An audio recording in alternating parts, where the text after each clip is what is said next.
सच्चिदानन्दरूपाय विश्वोत्पत्त्यादिहेतवे तापत्रय विनाशाय श्रीकृष्णाय वयं नमः।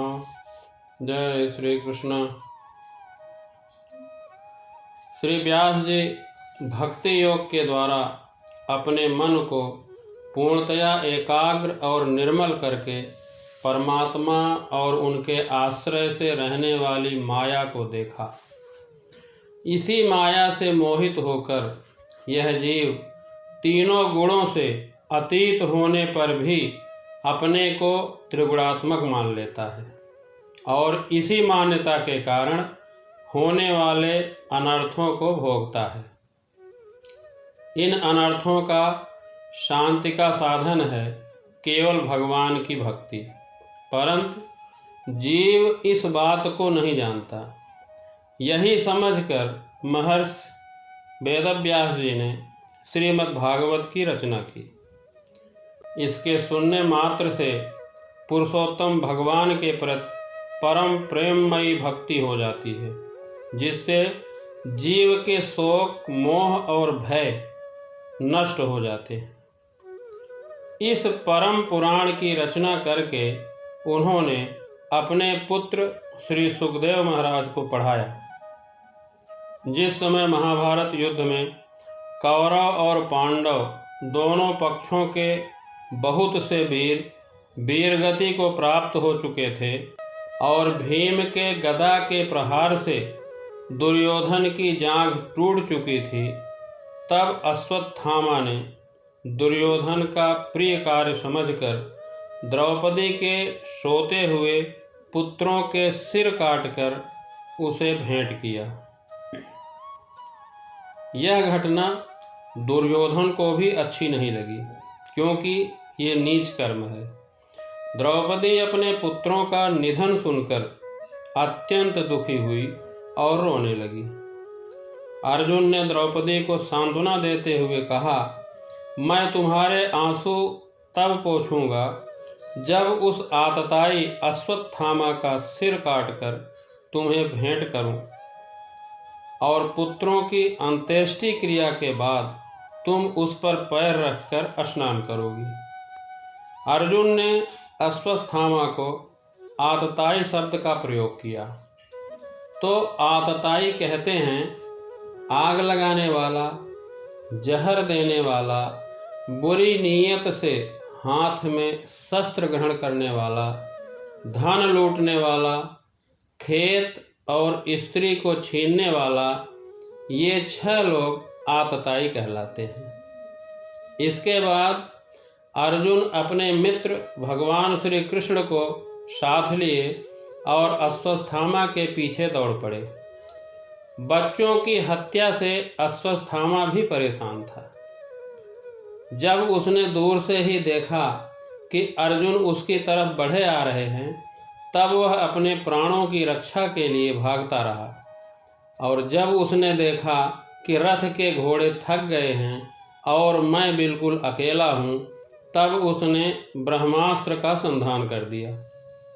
अर्जुन ने ब्रह्मास्त्र देखा तो उन्हें अपने प्राणों का संकट देखते हुए भगवान श्री कृष्ण से प्रार्थना की, कृष्ण कृष्ण महाबाहो भक्तानां भयंकर त्वमेको दह्यमानानां पवर्गोऽसि संसृते त्वमाद्यः पुरुषः साक्षादीश्वर प्रकृते परः मायां व्यदुष्य चिच्छक्त्या कैवल्ये स्थितात्मनि स एव जीवलोकस्य माया मोहितचेतसः विधत्सेष्वेन वीर्येण श्रेयो धर्मादिलक्षणम्। अर्थात हे भगवान, तुम सच्चिदानंद स्वरूप परमात्मा हो। तुम्हारी शक्ति अनंत है। तुम ही भक्तों को आश्रय देने वाले हो। जो संसार में जल रहे हैं उन जीवों को उबारने वाले एकमात्र तुम ही हो। तुम प्रकृति से परे रहने वाले आदि पुरुष साक्षात परमेश्वर हो। वहीं तुम अपने प्रभाव से माया मोहित जीवों के लिए धर्मादि रूप कल्याण का विधान करते हो। तुम्हारा यह अवतार पृथ्वी का भार ग्रहण करने के लिए और तुम्हारे अनन्य प्रेमी भक्तजनों के लगातार स्मरण ध्यान करने के लिए है। इसलिए हे परमात्मा, यह भयंकर तेज मेरी ओर आ रहा है, यह क्या है, कहाँ से और क्यों आ रहा है? तब श्री भगवान बोले, अर्जुन, यह अश्वत्थामा का चलाया हुआ ब्रह्मास्त्र है। उसने संधान तो कर दिया, परंतु वह इसको लौटा नहीं सकता, और किसी दूसरे अस्त्र में इतनी शक्ति नहीं है कि इसको नष्ट करे। तो तुम भी ब्रह्मास्त्र चला दो। यह सुनकर अर्जुन आचमन किए और भगवान की परिक्रमा करके ब्रह्मास्त्र के निवारण के लिए ब्रह्मास्त्र का संधान कर दिए। अब दोनों ब्रह्मास्त्रों के तेज प्रलयकालीन सूर्य एवं अग्नि के समान आपस में टकराकर सारे आकाश और दिशाओं में फैल गए। उस आग से प्रजा और लोगों का नाश होते देखकर भगवान की आज्ञा से अर्जुन ने उन दोनों को ही लौटा लिया।